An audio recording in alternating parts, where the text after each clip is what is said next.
AIIMS के exam की तैयारी तो शुरू कर दी, लेकिन हमें अभी तक ये आइडेंटिफाई नहीं हो पाया कि यार फॉर्म अभी तक क्यों नहीं आए हैं। हर एग्जाम के फॉर्म आ गए हैं, नीट का आ गया है, महाराष्ट्र के एग्जाम आने वाले हैं, लेकिन अभी तक हमारे एम्स के फॉर्म का कोई नोटिफिकेशन नहीं आया है।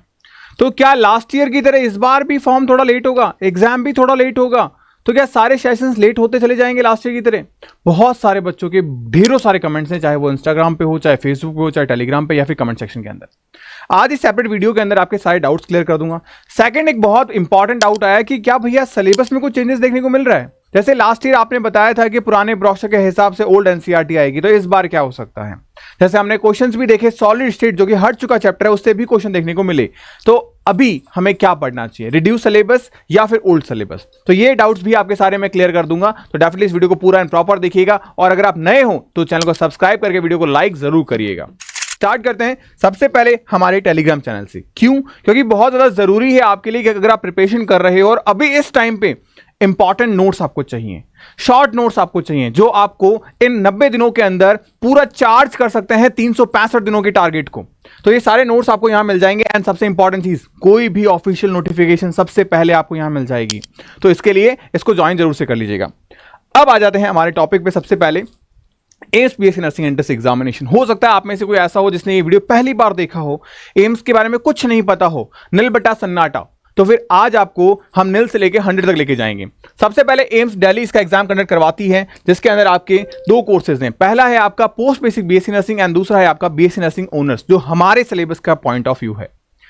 बात करें सीबीटी बेस पे पेपर होता है, सबसे बड़ा डिफरेंस यही आ गया है, साल में एक ही बार पेपर होता है। और ये दो एग्जाम जैसे कि AIIMS BSc nursing and post basic BSc nursing, तो हमारे काम का ये है, ये उनके काम का है जो जीएनएम कर चुके हैं। तो ये डाउट्स भी आपका खत्म हो गया। फिर बात करें टेंटेटिव डेट क्या है। सबसे पहले फरवरी एंडिंग में या मार्च में, इसका जो मैं बात करूं मार्च का जो पहला हफ्ता है, तब तक इसके फॉर्म जरूर आ जाएंगे, तो डोंट वरी, टेंशन मत लेना। सर अप्लाई कब करें? तो भाई फॉर्म आने के बाद ही अप्लाई कर पाओगे, तो 1 महीने का टारगेट आपको मिलेगा, आराम से आप 1 महीने में अप्लाई कर सकते हो। एडमिट कार्ड मई के आसपास आपका आ जाएगा, एग्जाम से 15 दिन पहले। तो यानी एग्जाम हमारा जून में होगा। जैसे एग्जाम डेट ऑलरेडी दे चुका है, वो 1 जून को एक आपका एग्जाम है। रिजल्ट करीब 15 से 20 दिन में आ जाता है, और काउंसलिंग आपकी 15 से 20 दिन में वापस, यानी कि 1 महीने बाद में एग्जाम के स्टार्ट हो जाएगी। तो ये पूरा एक टेंटेटिव स्केड्यूल मैंने आपको टाइम टेबल दे दिया है। इस टाइम टेबल में सबसे इंपॉर्टेंट चीज क्या है हमारे लिए? ये एग्जाम डेट। हमें तो बस इसके लिए तैयारी करनी है, बाकी जब फॉर्म आए, एग्जाम हो, रिजल्ट हो, काउंसलिंग, हमारी रिस्पॉन्सिबिलिटी नहीं है। वो एम्स जाने, एम्स की जिम्मेदारी, हमारी जिम्मेदारी है एग्जाम को क्रैक करना। तो हमें ये बता दो एग्जाम का टाइम कितना है, बस। तो एग्जाम हमारा 1 जून को है। कौन कौन एलिजिबल है? अगर मैं बात करूं बीएससी नर्सिंग के लिए, तो इंडियन सिटीजन ओनली, यानी एनआरआई सिटीजन अप्लाई नहीं कर सकते। और सबसे इंपॉर्टेंट चीज, फीमेल कैंडिडेट ओनली, यानी बॉयज भी अप्लाई नहीं कर सकते हैं। अच्छा सर, बॉयज फिर कहां जाए बेचारे, हम कहां जाए? बॉयज बोलेंगे हम कहां जाए, तो आप कहां जाओगे? आप जाओगे एम्स पैरामेडिकल के अंदर। एम्स पैरामेडिकल में, एम्स पैरामेडिकल में बॉयज एलिजिबल हैं, ध्यान रखिएगा। एजुकेशनल क्वालिफिकेशन की बात करें तो 10+2 के बच्चे जिन्होंने पीसीबी, यानी कि बायोलॉजी वाले बच्चे। अब बायो अगर आपका एडिशनल है या बायो आपका मेन सब्जेक्ट है, कोई दिक्कत नहीं है, आप एम्स का फॉर्म डाल सकते हो। सेकंड इंपॉर्टेंट चीज जो है वो है मार्क्स। इंग्लिश और पीसीबी, इनके अंदर एग्रीगेटेड स्कोर आपका होना चाहिए कम से कम 50%। कब? जब आप जनरल, ईडब्ल्यूएस एंड ओबीसी से आते हो। नहीं सर हम तो एसटी एससी से आते हैं, तो आपको 5% का रिलैक्सेशन मिल गया, यानी 45% आपको क्या चाहिए? स्कोर चाहिए। अच्छा सर, हमारी उम्र क्या ये भी मैटर करेगी? बिल्कुल करेगी। उम्र की बात करें बेटा, तो 17 साल आपकी उम्र होनी चाहिए। कब तक? 31 दिसंबर 2025 तक। सर समझ में नहीं आया।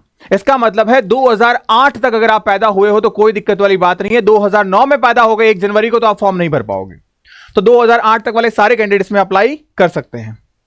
बात करें एग्जाम के पैटर्न को लेकर, तो 2 घंटे का पेपर है सीबीटी मोड पे, यानी 120 मिनट मिलेंगे आपको पेपर को सॉल्व करने के लिए। 100 क्वेश्चन हैं आपके, 30 क्वेश्चन फिजिक्स के, 30 केमिस्ट्री के, 30 बायो के, और 10 क्वेश्चन हमारे सबसे फेवरेट टॉपिक जीके के।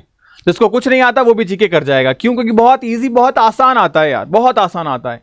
आप देखना एकेडमी के प्लेटफॉर्म पे मैं आपको जीके की जो क्लासेस कराता हूं, या टेलीग्राम पे मैं 350 क्वेश्चंस का एक फॉर्मेट डालने वाला हूं, जिससे एक भी क्वेश्चन बाहर आने की गुंजाइश नहीं होगी। लास्ट ईयर भी मैंने करवाए थे, करीब 8 क्वेश्चन उससे आके गिरे। यार मायने रखता है 8 क्वेश्चन, आपको एम्स भोपाल की जगह एम्स दिल्ली मिल सकता है। तो बस ये चीजें ध्यान रखना। अगर सही किया तो 1 मार्क्स, गलत किया तो -1/3। -1/3 अगर समझ में नहीं आ रहा तो इजी लैंग्वेज में समझाता हूं, ऑटो रिक्शा वाली। क्या? आपने 3 क्वेश्चन गलत किए, 1 नंबर कट जाएगा। आपने 3 क्वेश्चन गलत किए, 1 नंबर कट जाएगा। इसका मतलब तुक्का बिल्कुल नहीं मारना है, ठीक है? उसके बाद सिलेबस के बारे में बात करें, सबसे इंपॉर्टेंट चीज सिलेबस। आप ध्यान रखना, इस बार आप न्यू सिलेबस पढ़ के जाइए। क्या पढ़ के जाओ? न्यू सिलेबस पढ़ के जाओ, यानी कि एनसीईआरटी नई वाली एनसीईआरटी पढ़ के जाना। रिड्यूस सिलेबस जो है वही पढ़ के जाना, ओल्ड सिलेबस मत पढ़ के जाना, ठीक है। ब्रोशर के अकॉर्डिंग मैं आपको सारी चीजें बता रहा हूं, टेंशन मत लेना, ठीक है। अब न्यू सिलेबस में क्या पढ़े? तो फिजिक्स पढ़ना, केमिस्ट्री पढ़ना, बायो पढ़ना और जीके पढ़ना। सर फिजिक्स केमिस्ट्री बायो की तो किताबें हैं, जीके कहां से पढ़े? सबसे पहली चीज तो इन तीनों को लिए टेंशन नहीं लेनी, क्योंकि मैं ऑलरेडी आपको फास्ट ट्रैक बैच में करवा रहा हूं सारी चीजें। बट फिर भी आप जीके सेल्फ पढ़ना चाहते हैं तो ध्यान रखना, जीके में स्टैटिक जीके आप पढ़िए, हाईएस्ट लोएस्ट जो फंडामेंटल चीजें जीके की जो हर एक जनरल कॉम्पिटिशन में भी पूछी जाती है वो पढ़ना है आपको, बेसिक सुपरफिशियल लेवल पे। अब 2024 में कुछ चीजें चेंज की एम्स ने हमारे साथ में। क्या? मैथ्स के क्वेश्चन दे दिए, रीजनिंग के क्वेश्चन दे दिए, ठीक है। तो ये जो चीजें चेंजेस, जैसे आपने देखा कि कुछ ग्राफ्स के क्वेश्चन देखने को मिले या कुछ स्ट्रक्चर्स के क्वेश्चन देखने को मिले, ये 2-3 क्वेश्चन थे हमारे पास में ओवरऑल, यानी कि एक क्वेश्चन मैथ्स का आ गया, एक क्वेश्चन रीजनिंग का आ गया, एक क्वेश्चन हमारे पास में स्ट्रक्चर का आ गया। कोई दिक्कत नहीं, छोड़ देना, 7 क्वेश्चन तो सही करके आओगे ना उस सब्जेक्ट से जहां पे हमारे लिए हमने पढ़ा नहीं है, हम कुछ अता पता नहीं है। साइंस के बच्चे कब जीके पढ़ते हैं? मैंने तो नहीं पढ़ा आज तक।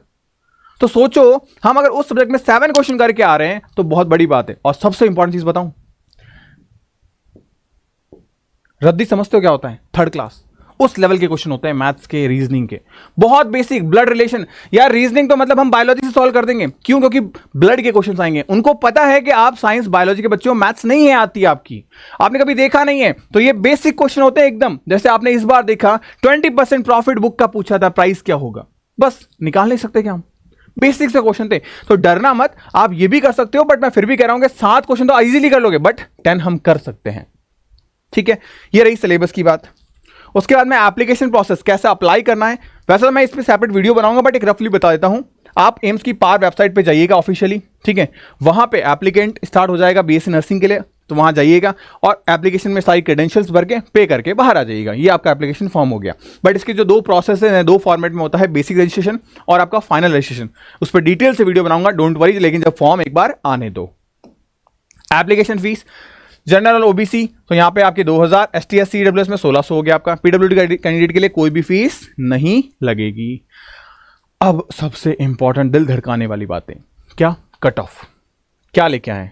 देखो मैं आपको एक ऑनेस्टली एक चीज कहूंगा, लास्ट ईयर की कट ऑफ और इस बार की कट ऑफ में फर्क दिखेगा आपको, बड़ा फर्क दिखेगा।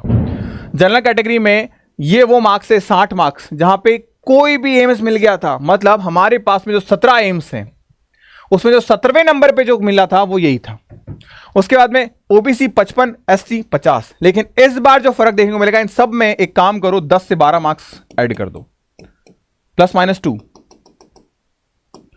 10 से 12 मार्क्स आप ऐड कर दो बेटा। माइनस तो करो ही मत, 10 से 12 मार्क्स का हर एक में फ्लक्चुएशन देखने को मिलेगा। क्यों? अरे यार यहां वही कैंडिडेट आएंगे जो नीट से निकल के आ रहे हैं, उन्होंने ऑलरेडी पढ़ा है, बस अब थोड़ी सी उन्होंने एमएस लेवल के क्वेश्चन की प्रैक्टिस कर ली तो बहुत अच्छे से हो जाएगा। अच्छा एक और डाउट, भैया हम नीट की तैयारी करें, एम्स का एग्जाम दे सकते हैं क्या? सेपरेट वीडियो बनाया है, क्या फर्क है क्या नहीं फर्क है उसे जाके देख के आना, बेल आइकन में मैं लिंक छोड़ दूंगा, ठीक है। तो ये सारी चीजें आपको करनी है। अब यहां पे 10+ मार्क्स करोगे तो करीब 72 मार्क्स हमको लेके आने हैं for the general category. OBC में है तो करीब 68 प्लस लेके आ जाओ। एससी कैटेगरी में हो तो कम से कम आप 62+ की उम्मीद करो कि अगर मैं ये लेके आता हूं तो मुझे एम्स मिल जाएगा, अदरवाइज नहीं मिल पाएगा। ओनली 1% कैंडिडेट जो सेलेक्ट होते हैं इसमें, कारण सीटें इतनी है हमारे पास, 1500 सीटें हैं, 1.5 लाख कैंडिडेट हैं, तो 1% में तो आना पड़ेगा। और 1% के लिए मेहनत भी जम के करनी पड़ेगी। उसके बाद मेहनत क्या करें उसके लिए कुछ इंपॉर्टेंट पॉइंट्स, वैसे स्ट्रेटेजिकली वीडियो मेरे खूब सारे पड़े हैं, हर एक बच्चे के लिए वीडियो बना रखे मैंने। बस वेट आपका है कि आप देखो और उसे इंप्लीमेंट करो। लेकिन एक बेसिक जो स्ट्रेटेजी है वो बता देता हूं। आप अपनी एनसीईआरटी बुक से स्टार्ट करिए प्रिपरेशन को, अपने फॉर्मूला अपने फाउंडेशन को स्ट्रांग करो। उसके बाद में प्रैक्टिस करो मॉक टेस्ट पेपर की। और यार कोई भी कैसा भी बच्चा है ना, कम से कम एक मॉक टेस्ट पेपर तो जरूर बनाना, और कोई मेरे जैसा ढीठ है ना वो कम से कम 3 जरूर बनाना। रियल मायने में मॉक टेस्ट पेपर जो है ना वो आपकी सबसे इंपॉर्टेंट चीज है आपके सिलेक्शन के लिए, बिकॉज वो आपका ना सिर्फ प्रैक्टिस करवाता है, वो आपके डर को खत्म कर देगा एग्जामिनेशन की कि यार मुझे डर लग रहा है, वो खत्म हो जाएगा। और एक इंपॉर्टेंट चीज, अगर आप एकेडमी से कर रहे हो तो सीबीटी वाला फॉर्मेट भी आपको खत्म हो जाए, क्योंकि डर लगता है हमको, हम तो ओएमआर प्रैक्टिस करते हुए आए, सीबीटी पता नहीं कैसा होगा, गलत करके आ जाएंगे, टिक करके आएंगे, टिक हुआ नहीं तो ये सारा डर भी आपका खत्म हो जाएगा। कि मैं फ्री टेस्ट दे रहा हूं आपको, कितने 30 टेस्ट फ्री, वो भी चैप्टर वाइज। तो वो जाके आप 2 एप्लीकेशन डाउनलोड करो, आराम से मिल जाएगा।